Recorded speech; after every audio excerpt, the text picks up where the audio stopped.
የዲደብሊው ዜና በመጀመሪያም ዋና ዜና የጅቡቲ ምክር ቤት በሀገሪቱ ህገ መንግስት ለፕሬዝዳንትነት የሚወዳደሩ እጩዎች ላይ የተጣለው የዕድሜ ገደብ እንዲነሳ የቀረበ የውሳኔ ሐሳብ በሙሉ ድምፅ አጸደቀ።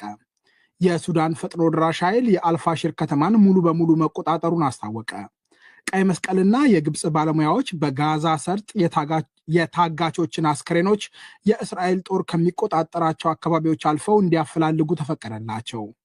ሩሲያ ቢሮቬንስክ የተባለ አዲስ ኑክሌር ተሸካሚ ተወንጫፊ ሚሳኤል የመጨረሻ ሙከራ በስኬት ማጠናቀቋን አስታወቀች። የፈረንሳይ ባለስልጣናት ባለፈው ሳምንት ከሉቭ ሙዚየም ውድ ጌጣጌጦች ሰርቀዋል የተባሉ ተጠርጣሪዎችን በቁጥጥር ስር አዋሉ። ዜናው በዝርዝር የጅቡቲ ምክር ቤት በሀገሪቱ ህገ መንግስት ለፕሬዝዳንትነት የሚወዳደሩ እጩዎች ላይ የተጣለው የዕድሜ ገደብ እንዲነሳ የቀረበ የውሳኔ ሐሳብ በሙሉ ድምፅ አጸደቀ። ውሳኔው ፕሬዝዳንት ኢስማኤል ኡመር ጎሌህ በሚያዝያ 2018 በሚካሄደው ምርጫ ለስድስተኛ የስልጣን ዘመን በድጋሚ እንዲወዳደሩ መንገድ ከፍቷል። የጅቡቲ ህገ መንግስት ዕድሜው ከ75 ዓመት በላይ የሆነ ግለሰብ ለፕሬዝዳንትነት መወዳደር እንደማይችል ይደነግጋል። የህገ መንግስቱ ገደብ በመጪው ሚያዝያ ይካሄዳል ተብሎ በሚጠበቀው ምርጫ የ77 ዓመቱ ጉሌህ እንዳይወዳደሩ ያግዳቸዋል። ይሁንና የዕድሜ ገደቡ እንዲነሳ የቀረበውን የማሻሻያ ውሳኔ 65 አባላት ያሉት የጅቡቲ ምክር ቤት በሙሉ ድምፅ እንዳጸደቀ አፈጉባኤ ዲሌታ ሙሐመድ ዲሌታ ለፈረንሳይ ዜና አገልግሎት ተናግረዋል። ፕሬዝደንቱ በምክር ቤቱ ይሁንታ ያገኘውን ውሳኔ ማጽደቅ አሊያም ህዝበ ውሳኔ እንዲካሄድ መጥራት ይኖርባቸዋል።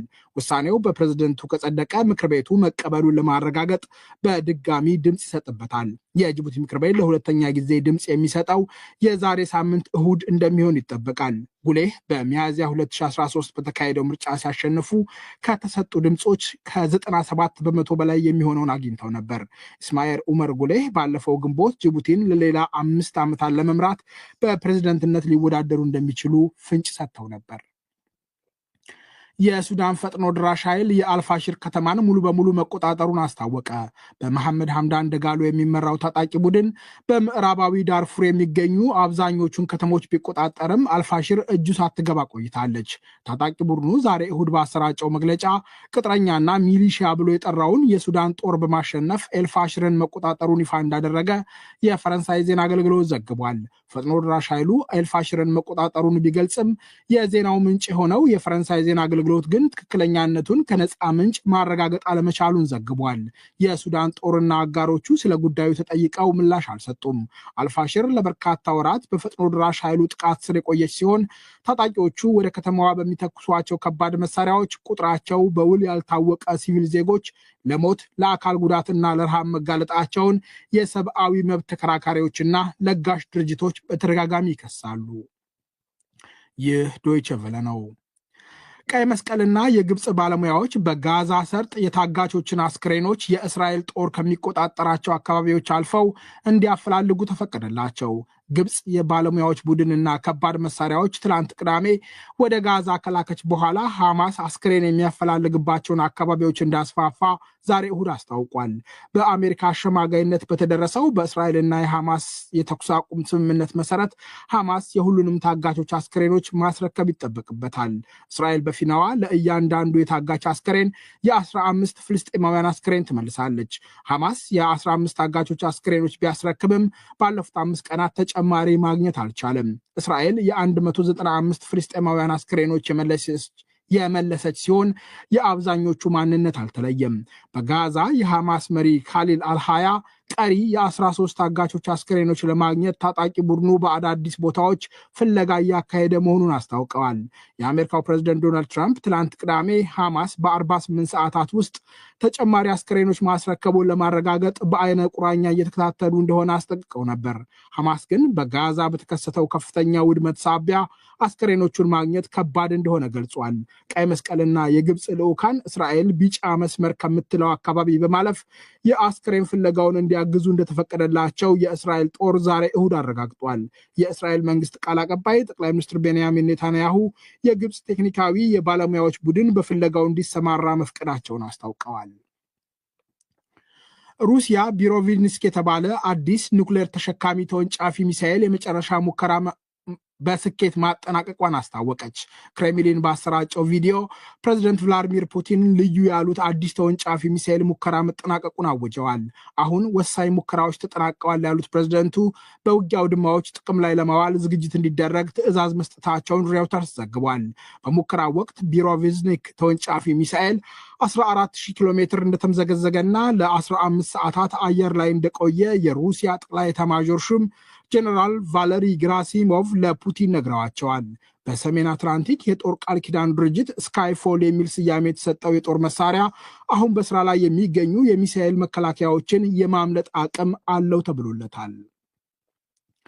የፈረንሳይ ባለስልጣናት ባለፈው ሳምንት ከሉቭ ሙዚየም ውድ ጌጣጌጦች ሰርቀዋል የተባሉ ተጠርጣሪዎች በቁጥጥር ስር መዋላቸውን አስታወቁ። የፓሪስ ጠቅላይ አቃቤ ሕግ ሎር ቤኪዩ ተጠርጣሪዎች በቁጥጥር ስር መዋላቸውን ቢያረጋግጡም ስንት እንደሆኑ ግን ያሉት ነገር የለም። ለፓሪዚያን የተባለው የፈረንሳይ ጋዜጣ ግን በቁጥጥር ስር የዋሉት እድሜያቸው በ30ዎች ውስጥ የሚገኝ 2 ተጠርጣሪዎች እንደሆኑ ዘግቧል።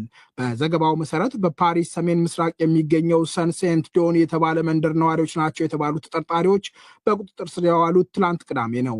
ተጠርጣሪዎቹ በፈረንሳይ ፖሊስ የሚታወቁ ሲሆኑ አንደኛው ከቻርልስ ደጎል ኤርፖርት ወደ አልጄሪያ ለመብረር በዝግጅት ላይ እንደነበር የፈረንሳይ አቃቢ ሕግ አስታውቋል። እስካሁን ድረስ የተዘረፉት የዘውድ ጌጣጌጦች ስለመገኘታቸው ግን የተባለ ነገር የለም። ከፈረንሳይ ስመጥር ሙዚየሞች አንዱ የሆነው ሉቭ በጠራራ ፀሐይ ጎብኚዎች ለመቀበል በተከፈተበት በ30 ደቂቃዎች ውስጥ የተዘረፈው የዛሬ ሳምንት እሁድ ነበር። 8 ደቂቃዎች ውስጥ 88 ሚሊዮን ዩሮ ወይም 102 ሚሊዮን ዶላር ያወጣሉ ተብለው የተገመቱ ውድ ጌጣጌጦች ተዘርፈዋል። ይህ ዶይቼ ቬለ ነው።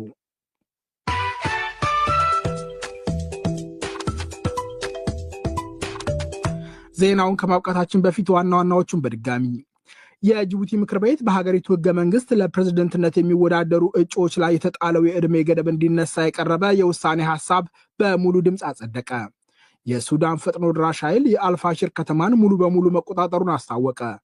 ቀይ መስቀልና የግብፅ ባለሙያዎች በጋዛ ሰርጥ የታጋቾችን አስክሬኖች የእስራኤል ጦር ከሚቆጣጠራቸው አካባቢዎች አልፈው እንዲያፈላልጉ ተፈቀደላቸው። ሩሲያ ቢሮቪዝኒክ የተባለ አዲስ ኑክሌር ተሸካሚ ተወንጫፊ ሚሳኤል የመጨረሻ ሙከራ በስኬት ማጠናቀቋን አስታወቀች። የፈረንሳይ ባለስልጣናት ባለፈው ሳምንት ከሉቭ ሙዚየም ውድ ጌጣጌጦች ሰርቀዋል የተባሉ ተጠርጣሪዎችን በቁጥጥር ስር አዋሉ። ዜናው በዚሁ አበቃ። ጤና ይስጥልኝ። ለዓለም ዜናው እሸቴ በቀለን አመሰግናለሁ። ወደ ሳምንታዊ የንወያይ ዝግጅታችን እናልፋለን። የኢትዮጵያ ሀገራዊ የምክክር ኮሚሽን ከተለያዩ የሀገሪቱ